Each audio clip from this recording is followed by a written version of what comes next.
Voici les jumeaux inhabituels dont vous ne croirez pas l'existence.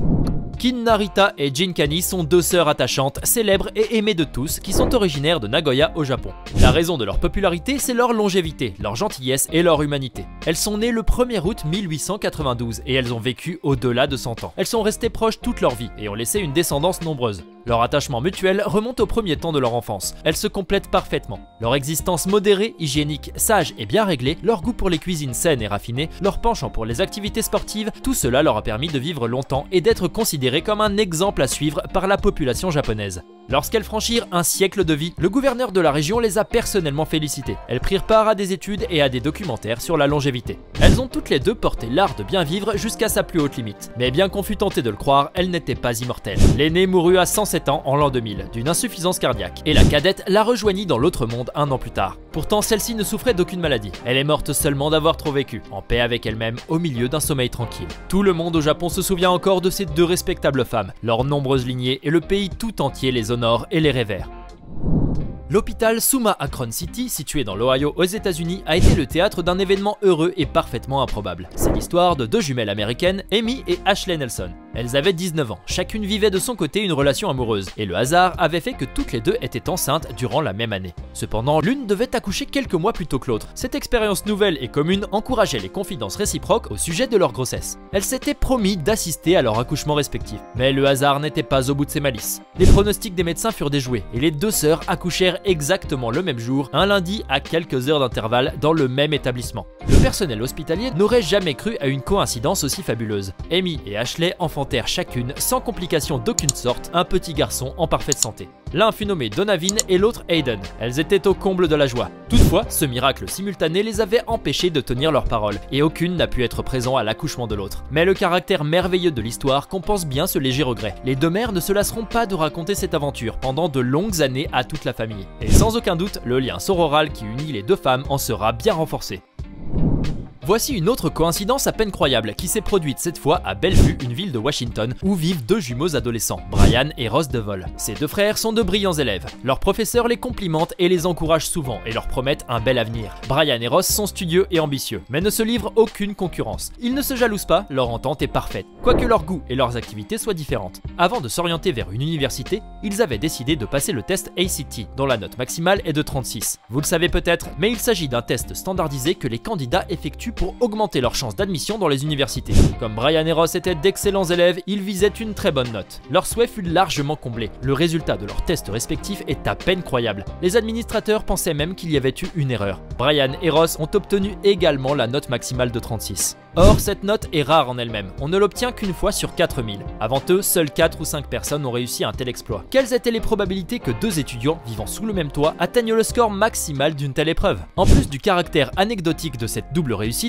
les deux frères se voient avantagés par ce score dans leur choix d'avenir. Les universités vont leur ouvrir de larges portes. Mais désormais, la route des deux frères va bifurquer, car Brian est intéressé par le droit et Ross par la médecine. Leurs études futures vont les désunir, et ce ne sera pas une expérience de vie facile pour eux. Néanmoins, ils iront chacun au bout de leurs aspirations et garderont toujours des liens d'affection profonds.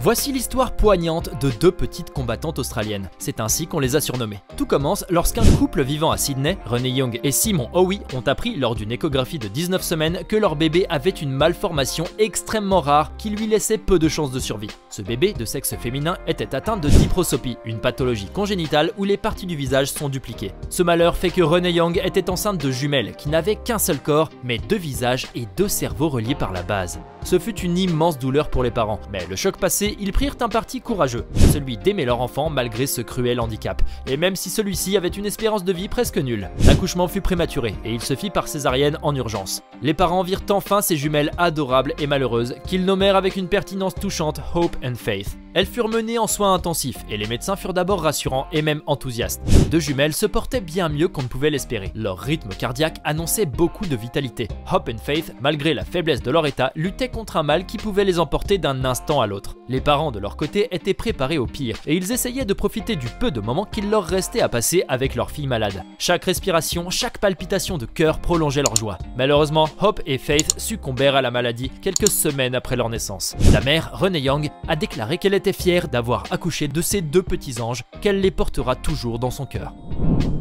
Lucy et Maria Elmer sont peut-être les jumelles les plus dissemblables du monde. Elles sont anglaises. L'une a une chevelure blonde et lisse et un visage blanc. L'autre a une peau métisse et des cheveux crépus. Toutes les deux sont très belles, mais ne se ressemblent pas du tout. Leur mère a des origines jamaïcaines et a la peau très brune, et leur père en revanche est anglais et a un visage pâle et rougeau. La gémellité de Lucy et de Maria présente un mystère biologique fascinant. Déjà, lorsqu'elles naquirent, leur différence avait plongé le personnel soignant dans une grande perplexité. La mère croyait rêver. Pourtant, Lucy et Maria sont parfaitement jumelles. Elles s'aiment et sont fières l'une de l'autre. Mais l'inconvénient de leur différence, c'est qu'elles ont le plus grand mal du monde à prouver qu'elles sont jumelles. Et même en présentant leur carte d'identité, même en s'habillant de façon identique, elles font face à la suspicion et au doute. On croit à une farce. Seules les photographies de leur enfance où on les voit souriantes et toujours ensemble, portant les mêmes robes, peuvent aider à convaincre. Mais elles n'en sont pas du tout malheureuses. Pour elles, c'est même souvent amusant. Ce n'est pas un plaisir négligeable d'incarner à deux la diversité sous sa forme la plus simple et la plus parfaite.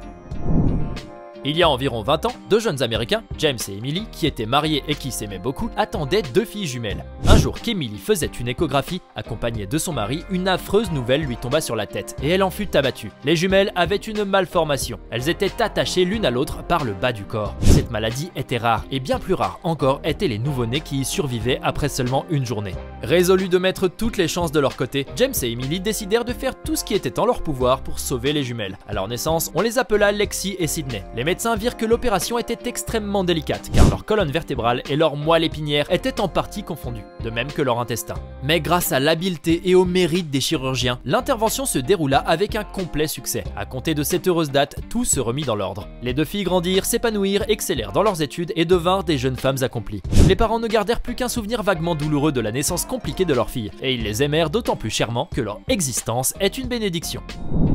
À Vancouver, en Colombie-Britannique, sont nées le 25 octobre 2006 deux jumelles canadiennes, Krista et Tatiana Hogan. Elles ont chacune un corps mais un seul crâne. Leur cerveau est étroitement relié. Quand elles virent le jour, elles n'avaient qu'une chance sur 5 de survivre. Pourtant, elles étaient remuantes, hurlaient à plein poumon et montraient des signes satisfaisants d'énergie. Aucune opération ne pouvait être pratiquée sur elles, car les risques de tuer l'une et l'autre étaient trop importants. Elles durent vivre avec leur malformation irréparable et ce fut beaucoup moins dur qu'on ne l'imagine. Durant leur enfance, elles fascinèrent beaucoup de monde, surtout les neurologues. Elles étaient des sujets de haute recherche et peu à peu elles étaient devenues un phénomène de société. La connexion de leur cerveau avait des effets surprenants et uniques au monde. Par exemple, l'une pouvait regarder à travers les yeux de l'autre et quand l'une se mettait à pleurer, on pouvait la calmer en plaçant une tétine dans la bouche de sa jumelle. Ces singularités anodines sont malheureusement suivies d'un lot de désagréments. Tatiana a par exemple une hypertrophie du cœur et des apnées du sommeil qui mettent parfois sa vie en péril. Cependant, les deux filles et leur mère peuvent compter sur un immense soutien communautaire. Tress Johnson est l'un des enfants les plus malchanceux qu'il y ait sur Terre. Il souffre d'une maladie qui ne touche qu'une trentaine de personnes au sein de la population mondiale. Il est né dans le Missouri, aux États-Unis, avec deux visages séparés par une ouverture qui dévoilait l'intérieur de son nez. De plus, il souffrait d'un retard cognitif et de crises épileptiques quasi continuelles. Son espérance de vie était presque nulle, mais aussi chétif qu'il ait pu être, il batailla avec l'aide de ses parents pour survivre. Il fut traité et soigné autant que possible. Il put grandir et mener un semblant de vie. Il a célébré récemment son 13e anniversaire. Cette longévité déroute les scientifiques et suscite l'admiration. Mais ses mots n'ont pas disparu pour autant. Son intelligence est déficiente, il a des problèmes majeurs de motricité et il est victime de convulsions incessantes. Sa mère est bien en peine d'y remédier, après avoir essayé toutes sortes de traitements. Mais Tress Johnson est toujours en vie, ce qui soulage même la plus affligée des mères. Connaissez-vous l'histoire touchante des deux frères siamois Shinavat et Shivram? Ils sont d'origine indienne et ont moins de 10 ans. Depuis leur naissance, ces deux jumeaux inséparables inquiètent et impressionnent à la fois leur entourage. Quand ils ont atteint l'âge où ils commençaient à être pleinement conscients de leur grave infirmité, ils ne furent ni malheureux ni angoissés. Ils décidèrent d'accepter leur sort, de vivre tous deux en harmonie et de mener autant que possible l'existence simple et joyeuse des autres enfants. Ce ne fut pas facile du premier coup. Shivanath et Shivram partagent presque le même corps qui s'unit au niveau de la taille. Ainsi, chacun des frères a une tête, deux bras et un torse, mais les deux réunis n'ont que deux jambes. Aussi surprenant que cela puisse sembler, les deux jumeaux sont excellents en classe. De plus, ils s'entendent à merveille et s'aiment mutuellement. Ils n'ont jamais de désaccord. Ils partagent les mêmes goûts et ils s'adonnent aux mêmes activités et suivent les mêmes habitudes. S'ils devaient être opérés pour retrouver chacun son indépendance physique, Shivram jouirait des deux jambes, tandis que Shivanath resterait paraplégique à vie. Mais cette affreuse éventualité n'est pas à l'ordre du jour. Les deux jumeaux ne veulent pas être séparés. Ils déclarent être heureux comme ils sont et si la vie le leur permet, ils voudraient rester ainsi jusqu'à leur vieillesse. On le leur souhaite de tout notre cœur. Parmi les jumeaux qui ont conjuré une mort précoce et inévitable, il faut mentionner le cas de ces deux jeunes filles mexicaines, Carmen et Lupita. Elles sont nées en 2002 et sont rattachées par la poitrine et le bassin. Elles ont 2 jambes et chacune des 2 en contrôle une. En revanche, elles ont respectivement 2 bras. Leur circulation sanguine est confondue par endroits, ainsi que leur système respiratoire et digestif. Elles se ressemblent et leur sourire est beau à voir. Elles sont épanouies et pleines de joie et de vie. D'origine mexicaine, elles sont parfaitement assimilées à la société et leur vie future s'annonce radieuse. Maintenant, dites-nous dans les commentaires ce que vous pensez de ces jumeaux inhabituels et n'oubliez pas de vous abonner et de cliquer ici pour regarder une autre de nos vidéos.